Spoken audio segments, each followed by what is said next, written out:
भगवान श्री राम कैसे मेरे फल को खा रहे हैं। अंतर्यामी प्रभु ने सब कुछ जान लिया। कहने लगे, बेटी, जिन लोगों ने तुम्हारा अपमान किया वो संत नहीं, उनकी जात ऊंची नहीं, वो बहुत नीचे है। तुम मेरी अनंत भक्त हो, इसलिए भक्त की संत की कोई जात नहीं होती है। ऐसा विचार अपने मन में मत लाओ, सावधान से होकर बैठ जाओ, मैं तुम्हें नवदा भक्ति के बारे में बताऊंगा। तब भगवान श्री राम ने शिव जी को नवदा भक्ति के बारे में बताया था, जो 9 प्रकार की भक्ति होती है। पहली भक्ति तो पूरे भगवान ने आपको कल बताई कि प्रथम भक्त संतन कर संगा और दूसरी भक्त मम कथा कर संगा। पहली भक्ति तभी प्राप्त होती है जो हम संतों का साथ पता ना किसी की।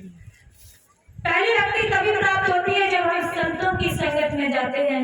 दूसरी भक्ति हमको तब प्राप्त होती है कि अगर प्रभु की कहीं चर्चा हो रही हो, कथा भागवत होती हो या सत्संग होता हो, कहीं संत मंडली जुड़ी हो, वहां अगर भगवान की चर्चा हो रही है तो मुझे चुपचाप एकचित होकर लगन के साथ, विश्वास के साथ, चारों तरफ से दिल दिमाग को हटा करके भगवान की महिमा को सुनना चाहिए।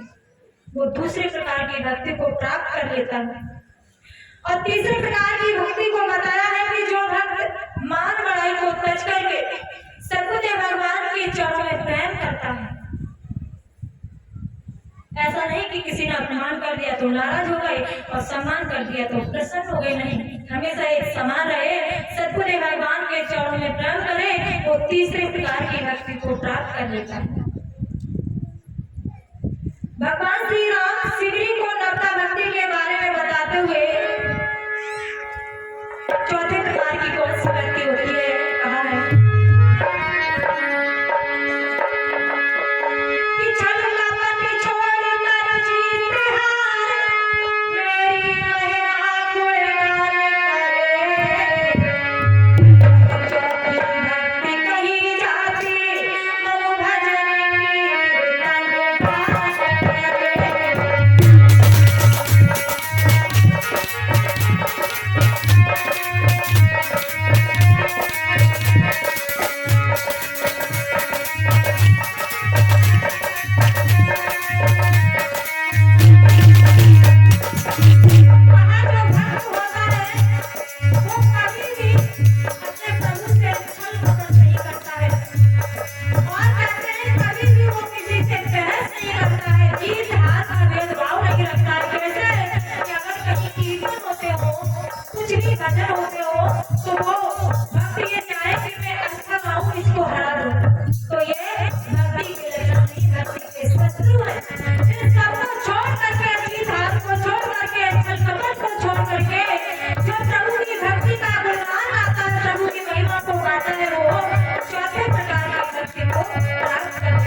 किसी चीज की हानि हो गई तो हम दुखी हो गए, प्रभु को मैंने भक्ति करना छोड़ दिया, भगवान की पूजा करना छोड़ दिया और उसमें हम मुझे लाभ हो गया तो कहीं हम भागवत करवाने लगते हैं, झंडा चढ़ाते हैं, प्रसाद चढ़ाते हैं।